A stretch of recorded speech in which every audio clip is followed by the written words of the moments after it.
Good morning and welcome to success academy.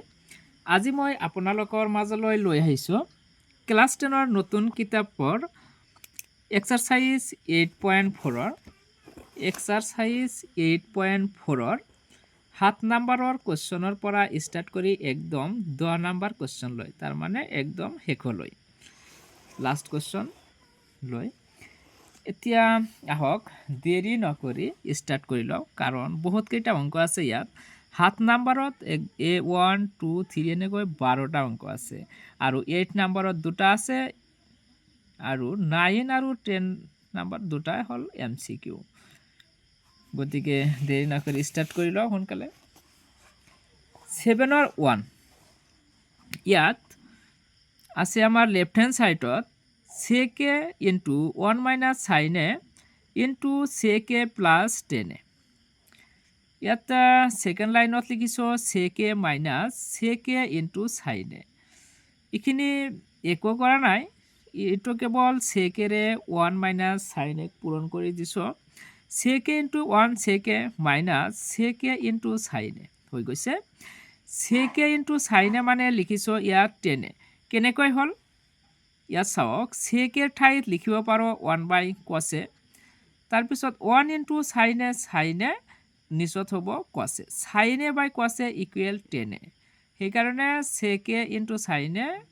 ঠাইত লিখি দিছোঁ 10। এইটো এটা সূত্ৰত পৰি গ'ল, sec minus 10 into sec plus 10, তাৰমানে a minus b into a plus b সূত্ৰত পৰি গৈছে, আৰু এইখিনি মানে আমি লিখিব পাৰিম a square minus b square. গতিকে ইয়াৰ পৰা লিখিছোঁ sec square a minus 10 square a। sec square a minus 10 square a মানে 1। এইটো আমাৰ এই সূত্ৰৰ পৰা আহি যায়। 1 plus 10 square a equal sec square a। 10 স্কুৱেৰটো সিটো ছাইডত লৈ গ'লে এইটো ছাইডত থাকে কেৱল 1, তাৰমানে sec square a minus 10 square a equal 1। 2 number ইয়াত আছে cot a minus cos a by cot a plus cos a। ইয়াত একো কৰা নাই, কেৱল cot a ঠাইত লিখিছোঁ cos a by sin a। তাৰপিছত ইয়াৰ পৰা আমি কমন লৈছোঁ cos a। cos a common ল'লে ইয়াত থাকি যায় 1/sin a, আৰু ইয়াত থাকিব 1। আমি এইখিনি পাম ওপৰত, তলত পাম এইখিনি। ইয়াৰ পৰা cos a কমন লৈছোঁ, থাকি গৈছে 1/sin a প্লাছ 1। তোমাৰ লবতো cos a আছে, হৰতো cos a আছে। গতিকে cos a কেঞ্চেল গৈ থাকিল আমাৰ 1/sin a 1/sin a মানে cos a। গতিকে ওপৰত হৈ গ'ল cos a minus 1, তলত হৈ যাব cos a প্লাছ 1। এইখিনিয়ে আছিল আমাৰ ৰাইট হেণ্ড ছাইড দেখাবলগীয়া। ৰাইট হেণ্ড ছাইড আহি গৈছে, গতিকে আমাৰ অংকটো কমপ্লিট হৈ গৈছে। ইয়াত দিছে cos a by 1 minus 10 a minus sin square a by cos a minus sin a। এইটোত কি কৰিছোঁ, 10 ঠাইত কেৱল লিখি দিছোঁ sin a by cos a। তাৰপিছত আমি এলচিয়াম লৈছোঁ। cos a টো cos a আৰু 1ৰ ঠাইত এটা 1 আছে, 1 into cos a হৈ গৈছে, আৰু ওপৰত হৈ গ'ল আমাৰ cos a minus sin a। তাৰমানে ইয়াৰ তলত এটা 1 আছে, 1ৰে cos a পূৰণ কৰিলে cos a হৈ গৈছে, মাইনাছ cos a কেঞ্চেল গৈ sin a, আৰু ওপৰত cos a থাকি গ'ল। এইখিনি সেমেই আছে। এতিয়া আমাৰ এই cosটো ওপৰত যাব, কাৰণ cos into cosটো ওপৰত গৈ তলত এইখিনি থাকি যাব। cos into cos হৈ যাব আমাৰ cos স্কুৱেৰ a, নিচত থাকি যাব cos a minus sin a। ইয়াতো cos a minus sin a, ইয়াতো cos a minus sin a। সেইকাৰণে আমি cos a minus sin a টো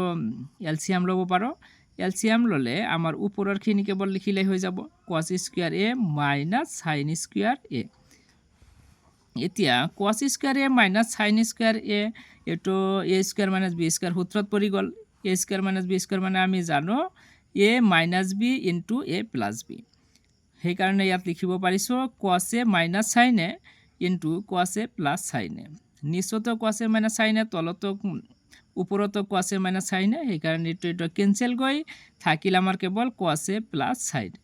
ৰাইট হেণ্ড ছাইড আহি গৈছে, এইটো শেষ হৈ গৈছে। এতিয়া আমি 4 নম্বৰ লৈ আগবাঢ়ো 4 নম্বৰত আমাৰ লেফ্ট হেণ্ড সাইডত আছে cosec থিটা প্লাস cot থিটা বাই cosec থিটা মাইনাস cot থিটা ইয়াত আমি কি কৰিছো cosec থিটা মাইনাস cot থিটা আছে সেই কাৰণে cosec থিটা প্লাস cot থিটাৰে লব আৰু হৰ দুয়োটাকে পূৰণ কৰি দিছো এটা হৈ গল আমাৰ cosec থিটা মাইনাস cot থিটা ইনটু cosec থিটা প্লাস cot থিটা ওপৰত cosec থিটা প্লাস cot থিটা এটা আছেই এইটোক আকৌ এইটোৰে পূৰণ কৰিব লগা হ'ল তাৰ মানে cosec থিটা প্লাস cot থিটাৰে পূৰণ কৰিলো সেই কাৰণে cosec থিটা প্লাস cot থিটা হোল স্কয়াৰ হৈ গল এতিয়া আমি ইটোৰ পৰা ইখিনি পাম সূত্ৰটো ভঙাই দিছো কেৱল cosec স্কয়াৰ থিটা প্লাস cot স্কয়াৰ থিটা প্লাস 2 cosec থিটা ইনটু cot থিটা আৰু ইটো এটা সূত্ৰত পৰিছে এটা পৰিছে a minus b whole into a plus b ইটো মানে আমি জানো a square minus b square সেই কাৰণে cosec স্কয়াৰ থিটা minus cot স্কয়াৰ থিটা আৰু ওপৰত ইয়াত আছে cosec স্কয়ার থিটা plus cot স্কয়ার থিটা plus 2 cosec থিটা cot থিটা ইয়াত আমি কি কৰিছো cosec স্কয়াৰ থিটা ঠাইত লিখি দিছো 1 plus cot স্কয়াৰ থিটা কাৰণ আমাৰ সূত্ৰটো আছিল 1 plus cot স্কয়াৰ থিটা ইকুয়াল cosec স্কয়াৰ থিটা সেই কাৰণে cosec স্কয়াৰ থিটা ঠাইত লিখিছো 1 plus cot স্কয়াৰ থিটা ইয়াৰ ঠাইত 1 plus cot স্কয়াৰ থিটা লিখিছো আৰু বাকিখিনি একেই ৰাখি দিছো এতিয়া আমাৰ হৈ গল কি cosec স্কয়াৰ থিটা minus cot স্কয়াৰ থিটা মানে 1 এইটো সূত্ৰৰ পৰাই আহে এই সূত্ৰৰ পৰাই cosec স্কয়াৰ থিটা তো হোফালে আছে আৰু লেফট সাইডৰ পৰা আমি cot স্কয়াৰ থিটাটো ইফালে ললে হৈ যায় cosec স্কয়াৰ থিটা minus cot স্কয়াৰ থিটা ইকুয়াল 1 সেই কাৰণে আমি ইখিনিৰ ঠাইত cosec স্কয়াৰ থিটা minus cot স্কয়াৰ থিটা ঠাইত লিখিছো 1 আৰু ইটোৰ ঠাইত ইটো লিখিলে ইখিনি হৈ গৈছে এতিয়া নিচত যেহেতু 1 গতিকে ইখিনি আমি লিখিব পাৰো আৰু ইখিনিৰ 1 তো 1 এ থাকিল cot স্কয়াৰ থিটা দুটা আছে গতিকে টুৱাইস cot স্কয়াৰ থিটা প্লাস ইখিনি আমাৰ ৰাইট হ্যান্ড সাইড ইটো হে হৈ গল 4 নম্বৰটো এতিয়া 5 নম্বৰ স্টাৰ্ট কৰি দিও 5 নম্বৰত আমি ইটো একো কৰিব লগা নাই আগৰ নিচিনাই 4 নম্বৰৰ নিচিনাই 1 minus cos বিটা আছে আমি 1 plus cos বিটাৰে ওপৰত আৰু তলত পূৰণ কৰি দিম হিটো কৰি দিছো চাওক 1 minus cos beta into 1 plus cos beta 1 plus cos Btrac আকৌ 1 plus cos বিটাৰে পূৰণ কৰিম হৈ যাব 1 plus cos beta whole square এতিয়া চাওক 1 plus cos বিটা হোল স্কয়াৰৰ ইটো কেনসেল গৈ থাকিব কেৱল 1 plus cos বিটা আৰু 1 minus cos স্কয়াৰ বিটাৰ ঠাইত লিখিব পাৰিম 1 sin square beta 1 minus cos bitter 1 minus cos square bitter ঠাইত কি লিখিছো sin স্কয়াৰ বিটা যেহেতু আমি জানো sin স্কয়াৰ থিটা প্লাস cos স্কয়াৰ থিটা ইকুয়াল 1 গতিকে sin স্কয়াৰ থিটা ইকুয়াল হৈ যাব 1 minus cos স্কয়াৰ থিটা সেই কাৰণে ইখিনিৰ ঠাইত লিখি দিছো sin স্কয়াৰ বিটা এতিয়া 1 প্লাস ওপৰত পালো 1 প্লাস cos বিটা নিচত পাম আমি sin বিটা তাৰ মানে sin স্কয়াৰ আছিল স্কয়াৰ ৰুট কেনসেল গৈ কেৱল থাকিব sin বিটা এতিয়া 1 বাই ইখিনিৰ পৰা লিখিব পাৰিম 1 by sin beta plus cos beta by sin beta 1 by sin beta ঠাইত লিখিব পাৰিম cosec বিটা আৰু cos beta by sin beta ঠাইত লিখিব পাৰিম cot বিটা ইখিনি ৰাইট হ্যান্ড সাইড গতিকে এটো হেক হল এতিয়া 6 নম্বৰ 6 নম্বৰত আমি কি কৰিছো নিচত আছে 1 minus cos beta root over 1 minus cos beta আৰু এটা আছে root over 1 plus cos beta সেই কাৰণে আমি লিখিব পাৰিম নিচত root over 1 minus cos beta 1 plus cos beta দুয়োটাকে যেনেকুৱা ইয়াত মই লিখিছো root over 2 into root over 3 থাকিলে আমি লিখিব পাৰিম root over ৰ ভিতৰত দুয়োটাকে পূৰণ root over 2 into 3 তেনেকৈ ইটো root over ৰ ভিতৰত ইটো root over ৰ ভিতৰত গতিকে দুয়োটাকে root over ৰ ভিতৰত একেলগে পূৰণ কৰি দিব পাৰো এতিয়া ইটো ইখিনি কেনসেল গৈ আমি ওপৰৰ ইখিনিৰে পূৰণ কৰিব লাগিব গতিকে হৈ যাব আমাৰ 1 plus cos থিটা হোল স্কয়াৰ তাৰ পিছত ইটো তেনেকৈ একেই হ'ব root over 1 minus cos হয় cos থিটা হোল স্কয়ার 1 মাইনাস cos থিটা হোল স্কয়ার এতিয়া স্কয়ার রুট ক্যান্সেল কৰি থাকিব কেৱল 1 প্লাস cos থিটা ইটোৰ স্কয়াৰ ৰুট ক্যান্সেল কৰি থাকিব কেৱল 1 মাইনাস cos থিটা আৰু নিচত এটো সূত্ৰত পৰি গৈছে 1 মাইনাস থিটা ইনটু 1 প্লাস cos থিটা 1 মাইনাস cos থিটা 1 প্লাস cos থিটা ইটো হৈ যাব 1 স্কয়ার মাইনাস cos স্কয়ার থিটা তার মানে 1 মাইনাস cos স্কয়ার থিটা উপৰত cos থিটা ক্যান্সেল গৈ থাকিল 1 প্লাস 1 মানে 2 আৰু নিচত 1 মাইনাস cos স্কয়াৰ থিটা মানে লিখিব পাৰিম sin স্কয়াৰ থিটা স্কয়াৰ আৰু ৰুট ক্যান্সেল গৈ থাকিব কেৱল sin থিটা 2 বাই sin থিটা এনেকৈ লিখিব পাৰো 2 ইনটু 1 বাই sin থিটা এতিয়া 1 বাই sin থিটা মানে cosec থিটা ইটো আছিল আমাৰ ৰাইট হ্যান্ড সাইড হৈ গল লগতে 6 নাম্বাৰটো আমাৰ কমপ্লিট হৈ গল এতিয়া আমি 7 নাম্বাৰ লৈ আগবাঢ়ো 7 নাম্বাৰত আমি কি কৰিছো একো কৰা নাই sec থিটা মাইনাস 1ক আমি পূৰণ কৰিছো sec থিটা প্লাস 1 এৰে নিচত যেহেতু কৰিছো গতিকে ওপৰতো কৰিব লাগিব ওপৰত sec থিটা প্লাস 1 আছে আমি এইটোৰে পূৰণ কৰিছো গতিকে আমাৰ হৈ গৈছে sec থিটা প্লাস 1 হোল স্কয়াৰ এতিয়া আমাৰ স্কয়াৰ আৰু ৰুট ক্যান্সেল গৈছে আৰু ইয়াত নিচত যেহেতু sec স্কয়ার থিটা মাইনাস 1 হৈ গৈছে sec থিটা মাইনাস 1 sec থিটা প্লাস 1 আমাৰ হৈ গৈছে sec স্কয়ার থিটা মাইনাস 1 sec স্কয়ার থিটা মাইনাস 1 মানে tan স্কয়ার থিটা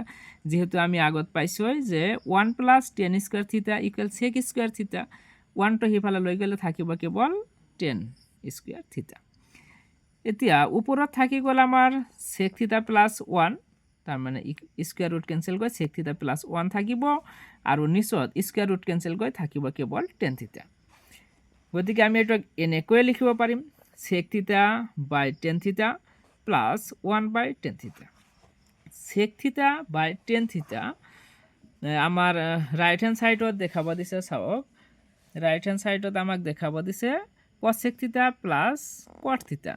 ইয়াত আহিছে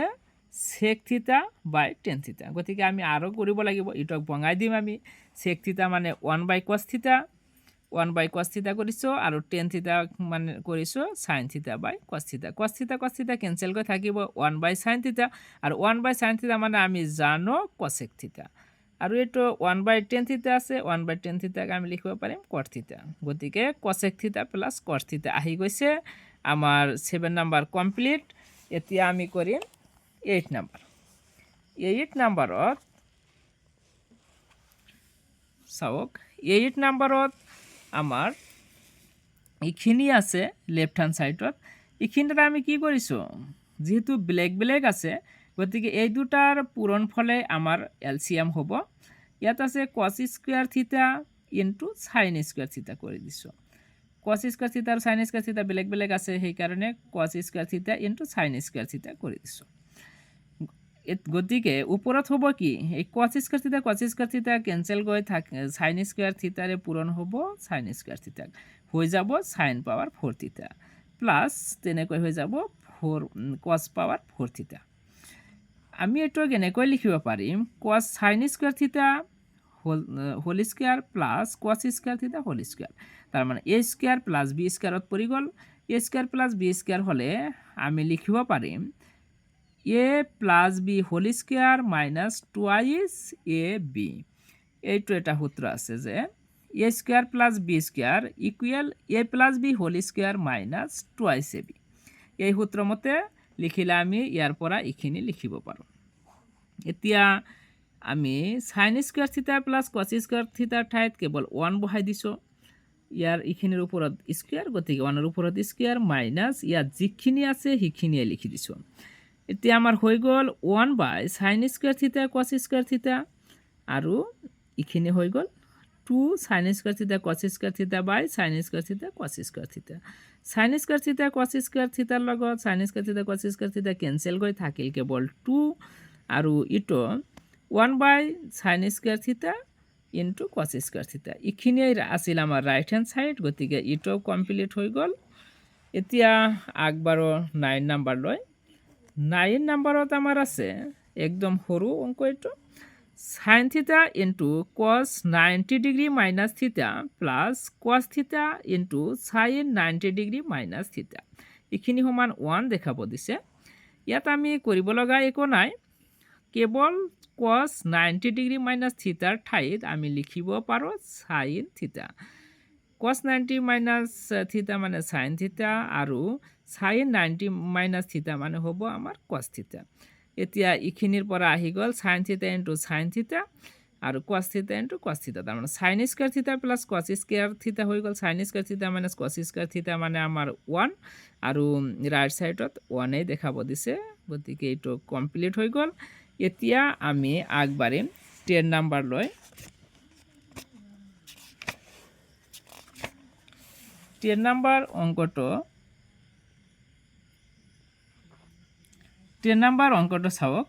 ইয়াত লেফট হ্যান্ড সাইডত আছে 1/sec থিটা minus tan theta minus 1/cos থিটা। ইয়াতে আগৰ নিচিনাই হৰ পৰিমেয়কৰণ অংকবোৰ যে 9ত কৰিছিলে তেনেকুৱাই sec থিটা মাইনাছ টেন থিটা আমি পূৰণ কৰিছোঁ sec থিটা প্লাছ টেন থিটাৰে, গতিকে ওপৰতো কৰিব লাগিব, ওপৰতো 1 ইন্টু sec থিটা প্লাছ টেন থিটা আৰু 1/cos থিটা মানে sec থিটা লিখি দিছোঁ। এইখিনি সূত্ৰত পৰি গৈছে sec থিটা মাইনাছ টেন থিটা, sec থিটা প্লাছ টেন থিটা পৰা আমি লিখিব পাৰিম sec স্কোয়াৰ থিটা মাইনাছ টেন স্কোয়াৰ থিটা আৰু ওপৰত সেমেই আছে, ইটোও সেমেই আছে। আমি জানো sec স্কোয়াৰ থিটা মাইনাছ টেন স্কোয়াৰ থিটা মানে 1, আগৰ অংকবোৰত লিখিছই আৰু ওপৰৰখিনি সেমেই থাকিল। এতিয়া 1 এইখিনিক হৰণ কৰিলে এইখিনিয়ে থাকিব, গতিকে আমাৰ হৈ গ'ল sec থিটা plus tan theta minus sec থিটা। sec থিটা কেঞ্চেল গৈ থাকিল কেৱল টেন থিটা। এইটো আমি লেফট হ্যান্ড সাইডৰ পৰা পাইছোঁ। এতিয়া ৰাইট হ্যান্ড সাইড কৰি আমি চাম টেন থিটাই পাওঁ নেকি। ৰাইট হ্যান্ড সাইডত এতিয়া আছে 1/cos থিটা মাইনাছ 1/sec থিটা প্লাছ টেন থিটা। এইখিনিতো সেই আগৰ নিচিনাই 1/cos থিটাৰ ঠাইত লিখিছোঁ কেৱল sec থিটা আৰু এইটো sec থিটা প্লাছ টেন থিটা আছে যিহেতু, গতিকে এইখিনিক আমি পূৰণ কৰিম sec থিটা মাইনাছ টেন থিটাৰে। তলত কৰিছোঁ যদি ওপৰতো আমি কৰিব লাগিব। এতিয়া sec থিটাই ৰাখি দিছোঁ আৰু এইখিনিৰ পৰা আমি পাম sec স্কোয়াৰ থিটা মাইনাছ টেন স্কোয়াৰ থিটা আৰু ওপৰৰখিনি একেই থাকিব। sec স্কোয়াৰ থিটা মাইনাছ টেন স্কোয়াৰ থিটাৰ ঠাইত 1 লিখিছোঁ, এইখিনি সেমেই আছে। এতিয়া sec থিটা মাইনাছ sec থিটা ইয়াত মাইনাছ মাইনাছে প্লাছ টেন থিটা হৈ গৈছে। sec থিটা কেঞ্চেল গৈ থাকিল কেৱল টেন থিটা। এইখিনি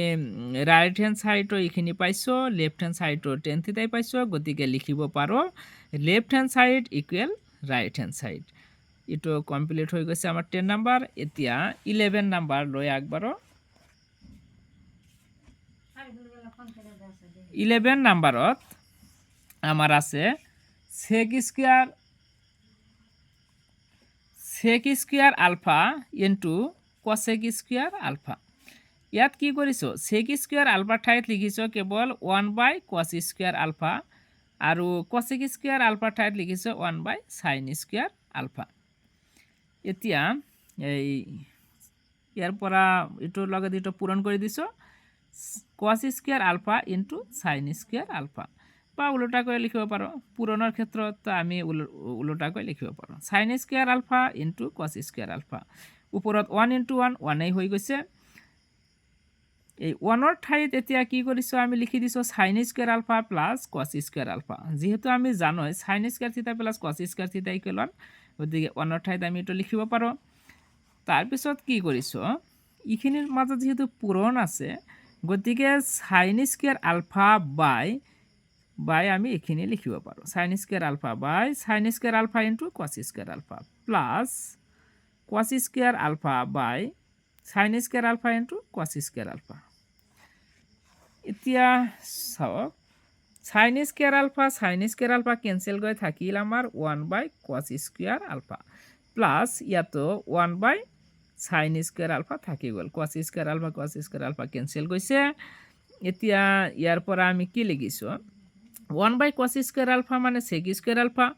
আৰু 1/sin স্কয়াৰ আলফা মানে cosec স্কয়াৰ আলফা। এতিয়া আমাৰ এনসাৰটো অহা নাই, সেইকাৰণে আমি sec স্কয়াৰ আলফাৰ ঠাইত লিখি দিছো 1 + tan স্কয়াৰ আলফা আৰু cosec স্কয়াৰ আলফাৰ ঠাইত লিখি দিছো 1 + cot স্কয়াৰ আলফা।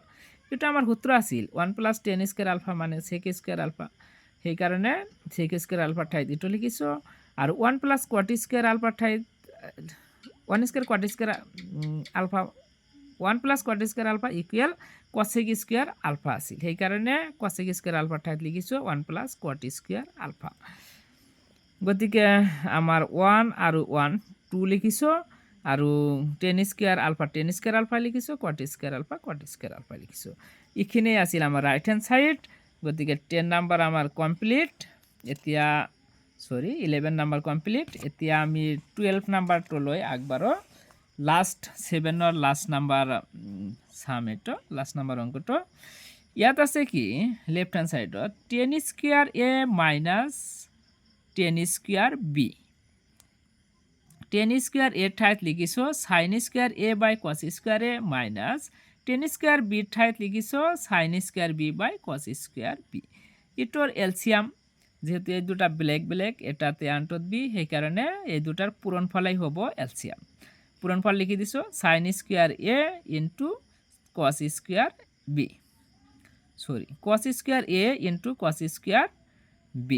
আর উপরত কি হয়ে গেছে sin square cos square a cos square a cancel গৈ cos স্কয়ার b থাকিল। গতিকে cos স্কয়ার b ৰ লগত sin স্কয়ার a পূরণ হৈ sin square a into cos square b ইটো হৈ গৈছে sin square b into cos square a। তাৰ পিছত কি কৰিছো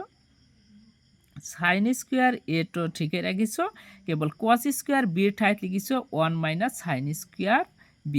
1 - sin স্কয়াৰ b। আৰু ইয়াত কি কৰিছো cos স্কয়াৰ a ৰ ঠাইত লিখিছো 1 - sin স্কয়াৰ a। এটো লিখিব পাৰো যেহেতু আমি জানো sin square a + cos square a = 1, সেই কাৰণে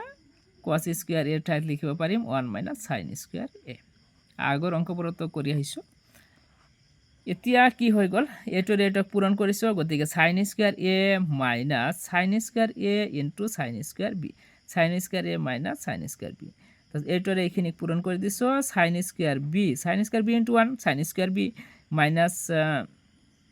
তার পিছত এটো sin স্কয়ার b ইনটু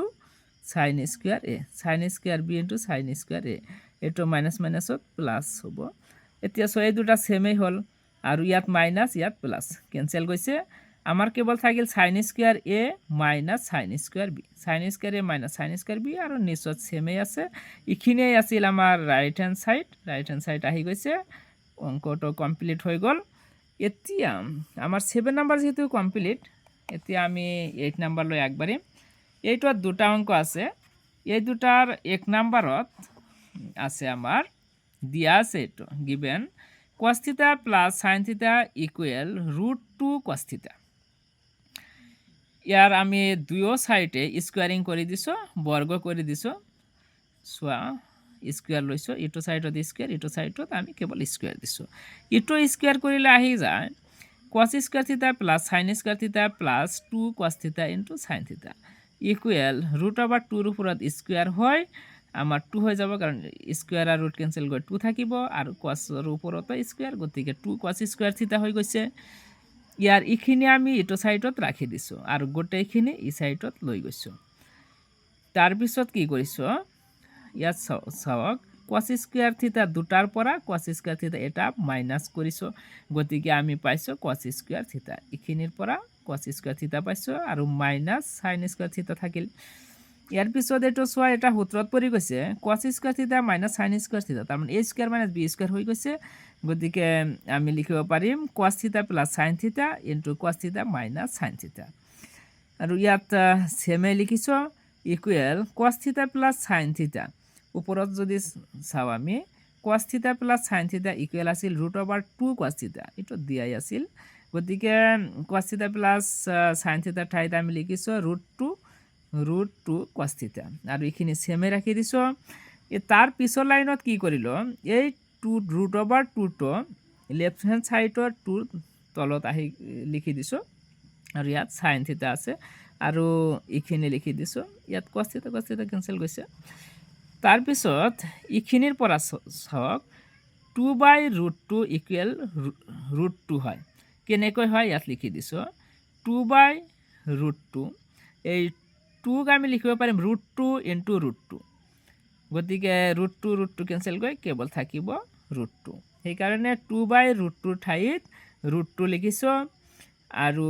এইখিনি সেমে আছে এইখিনি আমাক দেখাব লগা আছিল হৈ গ'ল 1 নম্বৰৰ প্ৰুফ এতিয়া 2 নম্বৰ 8ৰ 2 নম্বৰ ইয়াত আমাক দিয়া আছে sin θ plus sin square θ equal 1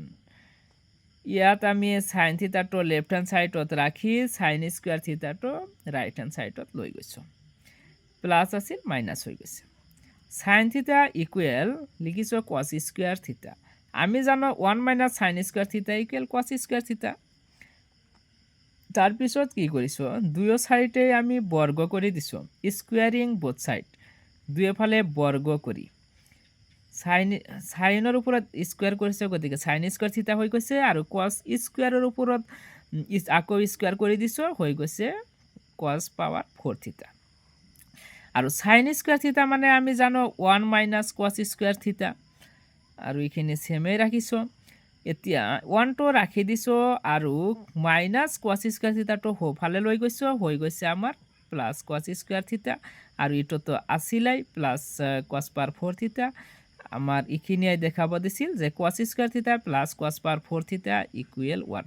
ইটোই কেৱল সজাই লিখিছো প্ৰুফড হৈ গৈছে এতিয়া 8 নম্বৰ হৈ গ'ল তাৰ পিছত আমাক কিতাপত 9 আৰু 10 নম্বৰত দিছে দুটা এমসিকিউ খিনি সলভ কৰি লও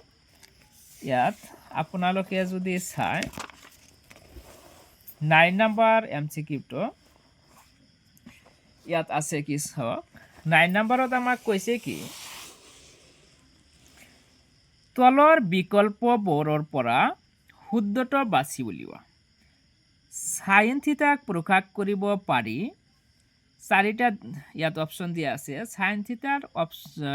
থিটাৰ প্ৰকাশ ৰাখি কোনটো হ'ব চাওক আমি এটো সূত্ৰ স্পষ্টকৈ জানো যে sin থিটা ইকুৱেল 1/cosec থিটা এটো তো হয় তাৰ পিছত আৰু ইয়াত যদি চাই আপুনি ইয়াত লিখিছে 1/√1 + tan স্কয়ার থিটা 1 + tan স্কয়ার থিটা মানে আমি জানো sec স্কয়ার থিটা গতিকে সেকৰ পৰা sec স্কয়াৰ থিটা গতিকে স্কয়াৰ আৰ ৰুট ক্যান্সেল গৈ 1/sec থিটা হৈ যাব সেকৰ পৰা আমি cos পাম কিন্তু sin তো নাপাম গতিকে এটো নহয় ইয়াত হয় আর নাম্বারটো চাও আরত আছে 1/√1 + cot স্কয়ার থিটা 1 + cot স্কয়ার থিটা মানে আমি জানো cosec স্কয়ার থিটা গতিকে cosecৰ স্কয়াৰ আৰু রুট ক্যান্সেল গৈ 1/cosec থিটা হ'ব আর 1/cosec থিটা মানে আমার sin থিটা হয় এটো তো আমি পামে গতিকে এটো রাইট হবে আর বাকি দুটা রাইট নহয় গতিকে আমি রাইট পালো হয় sin থিটাক প্রকাশ কৰিব পাৰো আমি 1/cosec থিটা আৰু 1/√1 + cot স্কয়াৰ থিটা সেই কাৰণে আমাৰ উত্তৰটো হৈ যাব P আৰু R সত্য সি নাম্বাৰ আমাৰ ৰাইট হ'ব এতিয়া লাস্ট এইটো অনুশীলনীৰ লাস্ট অংকটো আমার স্তম্ভ 1 লগত স্তম্ভ 2 মিলাব দিছে ইয়াত আছে 1/cos স্কয়ার থিটা 1/cos থিটা মানে আমি জানো sec থিটা গতিকে 1/cos স্কয়ার থিটা হৈ যাব sec স্কয়ার থিটা আৰু ইয়াত যদি আমি 2 নম্বৰত চাও 2 নম্বৰ এটা সূত্ৰই আছে যে 1 + tan স্কয়ার থিটা = sec স্কয়ার থিটা গতিকে 1/cos স্কয়ার থিটা মানে sec স্কয়ার থিটা আৰু 1 + tan স্কয়াৰ থিটা মানে sec স্কয়াৰ থিটা গতিকে p ৰ লগত 2 মিলিব আৰু ইয়াত লিখা আছে 1 - cos স্কয়াৰ থিটা ইকুৱেল আমি জানোই sin থিটা হয় 1 - cos স্কয়াৰ থিটা ইকুৱেল sin স্কয়াৰ থিটা আৰু ইটোত যদি আমি চাও 3 নম্বৰত আমি পাম 1 - cosec স্কয়াৰ থিটা ইকুৱেল sin স্কয়াৰ থিটা ইটো 9 নম্বৰত পাইছই আৰু চাওক 1 ৰ p ৰ লগত 2 মিলিল আৰু q ৰ লগত 3 মিলিল গতিকে আমি আনসার পায়ে যাম দুটা চালেই হ'ব তিনিটা সোয়ার দরকার নাই তিনিটা চাই আমি সময় নষ্ট করার দরকার নাই এটোৰ লগত এটা মিলিব চাওক 1/sin স্কয়াৰ থিটা ইকুয়াল কি cosec স্কয়াৰ থিটা আৰু এটা সূত্ৰ আছে ডাইৰেক্ট 1 + cot স্কয়াৰ থিটা ইকুয়াল cosec স্কয়াৰ থিটা আৰু লগত এটা মিলিব ফাৰ্ষ্টৰ দুটা চালে আমাৰ আৰু চাব নালাগে এ চাওক এ নাম্বাৰত আমি আনসাৰ পাইছো কি হয় পি পিৰ লগত কি মিলে 2 এ নাম্বাৰত কি আছে পিৰ লগত 2 আছে তাৰ পিছত কিউৰ লগত কি পাইছো আমি 3 চাওক এ নাম্বাৰত কিউৰ লগত কি আছে 3 গতিকে এ নাম্বাৰে ৰাইট হ'ব thank you well thank you ভিডিওটো ভাল লাগিলে লাইক কমেন্ট এন্ড শেয়ার কৰিব